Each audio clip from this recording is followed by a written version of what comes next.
네, 김영입니다. 우리가 살아가면서 그 깨달음을 위해서 많이 정진하죠.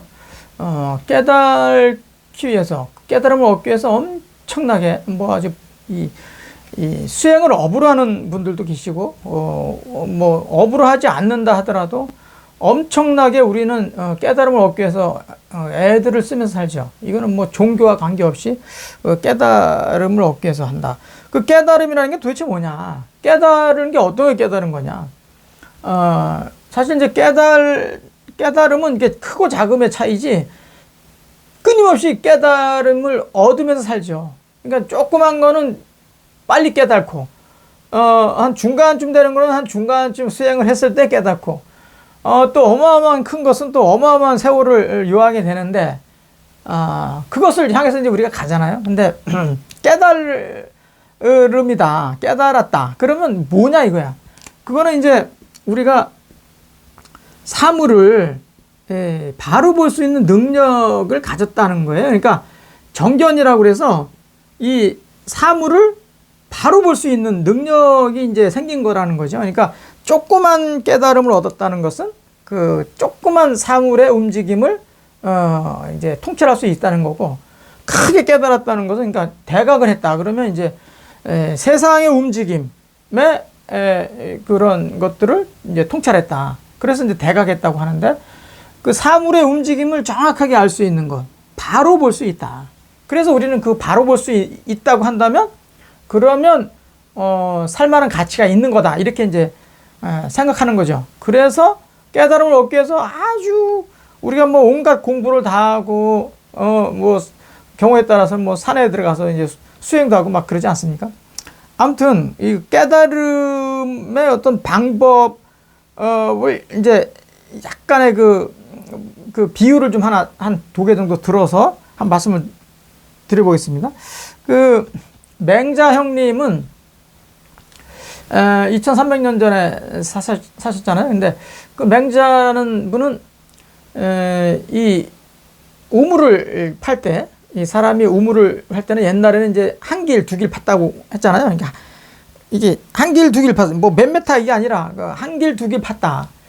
그 이제 땅을 옛날에 뭐 거의 뭐 이 육체적인 어떤 힘을 통해서 이 땅을 팠잖아요. 그러니까 땅을 파가지고 막 들어가다 보면 한 길 들어가고 두 길 들어가고 이렇게. 저도 뭐 강원도 살 때는 진짜 뭐 삽 들고 꽃갱이 들고 파가지고 들어갔어요. 막 한 5길 이렇게 파면 물이 나오고 했는데, 아무튼 맹자 형님이 말씀하시는 거는 10길 정도 파면 물이 나온다. 근데 9길만 파면 물이 안 나오잖아. 물을 볼 수 없잖아. 그러니까 9길만 파고 그만둬. 그러면 이제 맹자 형님은 약간 비판적으로 뭐라고 하냐면, 야, 그거는 처음부터 안 판 거나 똑같다, 이제 이렇게 표현을 하시죠. 그러니까 10길 파면 물이 나오는데 9길만 딱 파고 그만두면 처음부터 안 판 거나 똑같다. 이제 결과론적으로 보면 맞는 말씀이죠. 결과론적으로 보면 이제 맞는 말씀이에요.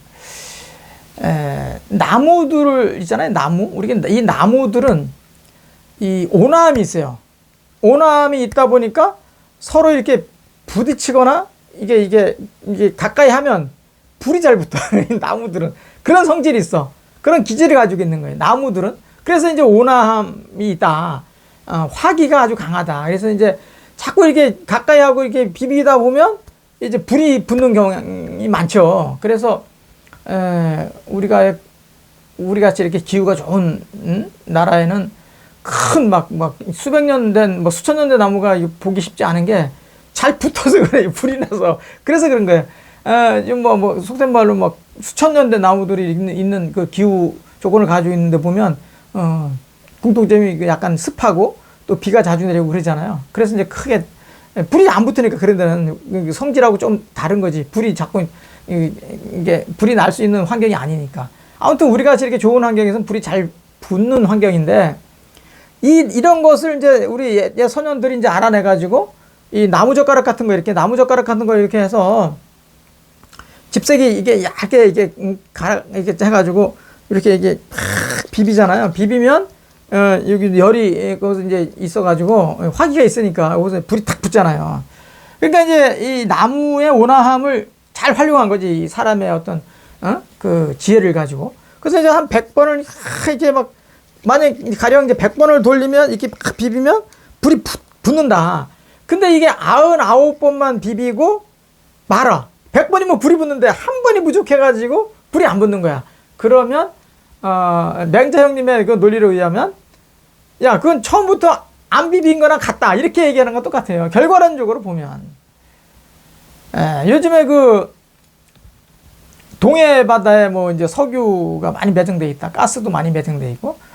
이제 과거로부터 많이 이제 그런 얘기들이 있었지만 구멍을 뚫어 보면 이제 나오긴 하지만 이게 이제 생산성이 이게 경제성이 별로 없는 거예요. 그러니까 이제 그래서 이건 아니다 했는데 이번에는 뭐 어떻게 뚫었는지 뭐 뚫어 보니까 굉장한 그 매장량이 이제 발견됐다. 이래가지고 막 가스, 석유 이런 관련 주식들이 막 엄청나게 지금 떴잖아요.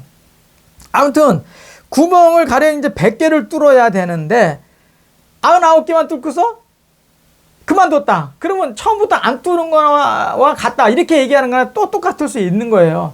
하지만 그렇지 않죠. 수행하는 걸로 따지면 수행하는 것으로 이렇게 우리가 좀 바꿔서 뒤집어서 보면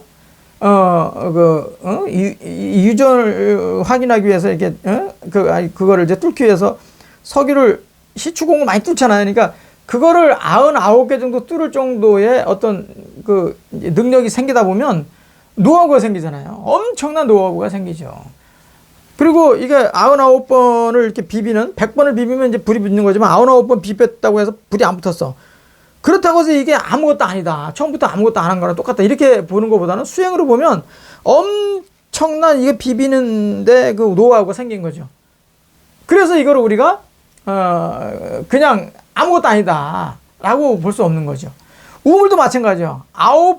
9개를 팠기 때문에 한 개를만 더 파면 나오는데 한 개를 못 파서 결국 안 판 거랑 똑같다. 이렇게 하기보다는 수행으로 우리가 삶을 보면 이거를 9개를 파는 동안에는 뭐 좋은 흙도 있지만 경우에 따라서는 뭐 바위도 나올 수 있고 뭐 자갈도 나올 수 있고 뭐 진흙도 나올 수 있고 별 게 다 있잖아요. 그러니까 그것을 그런 걸 만날 때마다 어떻게 처리하고 어떻게 이겨 나갔는지, 그래서 9개까지 팠는지 그 노하우가 다 쌓여 있잖아요. 그러니까 그 노하우를 무시할 게 아니라 그걸 잘 간직하면 어떻습니까? 우리한테는 희망이 있는 거죠. 왜? 우리가 물을 보지 못하고 불을 보지 못하고 석유를 보지 못했을 지언정 우리한테는 누가 있다? 미래 세대가 있다. 미래 세대가 있으니까 그런 노하우를 고스란히 잘 전해주면 우리 후세대, 우리 미래 세대들은 그만큼 편하게 비벼서 불도 붙일 수 있고 우물도 팔 수 있고 석유도 확인할 수 있다.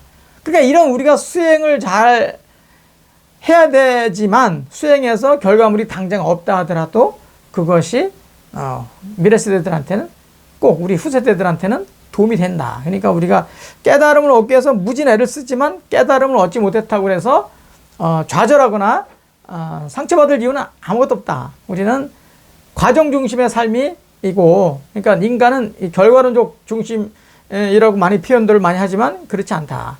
과정 중심의 삶이고 어떻게 살아가느냐, 그런 것이 중요하다. 그러니까 기죽 필요 없습니다. 오늘도 활기찬 하루 되시길 바라겠습니다. 고맙습니다.